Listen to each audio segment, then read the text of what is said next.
আজকে আপনাদেরকে একটা মহামারী রোগের নাম শোনাবো, যেই রোগটা আজকে আমাদের সমাজের মানুষদের রন্ধ্রে রন্ধ্রে ঢুকে গিয়েছে। জি হ্যাঁ, রোগটা মানসিক, শারীরিক নয়। আর সেই রোগটার নাম হচ্ছে আল্লাহই ভালো জানেন।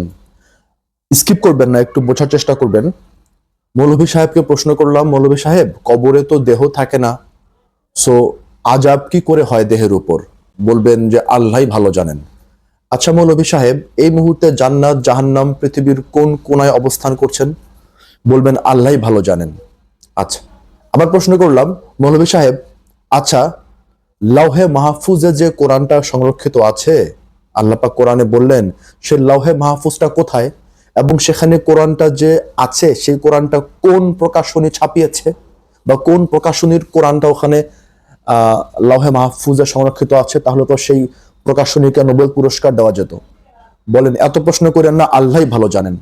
আচ্ছা, তারপরে আবার প্রশ্ন করলাম যে হে বুজুর্গ দিনে মিল্লাত সাহেবেরা, কোরআনুল কারিমে যে বললেন বিচার দিবসে আল্লাহ প্রশ্ন করবেন, আল্লাহ আরশের সামনে আয়েশা বান্দাদেরকে প্রশ্ন করবেন। সো আল্লাহকে যদি দেখাই না যায়, শোনাই না যায়, তাহলে তিনি কি করে বান্দাদেরকে দেখা দেবেন? বলে এত প্রশ্ন করেন না, আল্লাহই ভালো জানেন।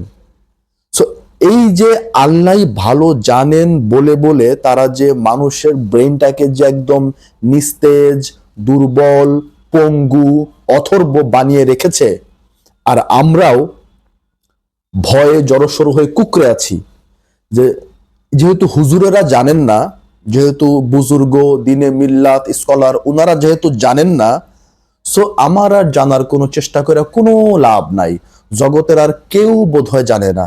এত পড়াশোনা কইরা, এত ইউনিভার্সিটি, বড় বড় মাদ্রাসা পাশ কইরা, এত মোটা মোটা লক্ষ লক্ষ বই পড়তে পড়তে পড়তে পড়তে পড়তে পড়তে দিন দুনিয়া সব একাকার করে ফালায়ও যদি এই সমস্ত স্কলাররা না জানেন, তাহলে আর আমার মতো মানুষ, সাধারণ মানুষ কি করে জানবে? আর জগতের অন্যান্য মানুষই বা কি করে জানবে? সুতরাং আর কেহই জানিতে পারিবেন না। ও আরেকটা আছে, আলিফ লাম মিম। হুজুর, আলিফ লাম মিমের রহস্য কি, অর্থ কি? এটা একটা আয়াত এরকম না, কিন্তু দুই তিনটা হরফ, এটা রহস্য কি? বলে আল্লাহ ভালো জানেন।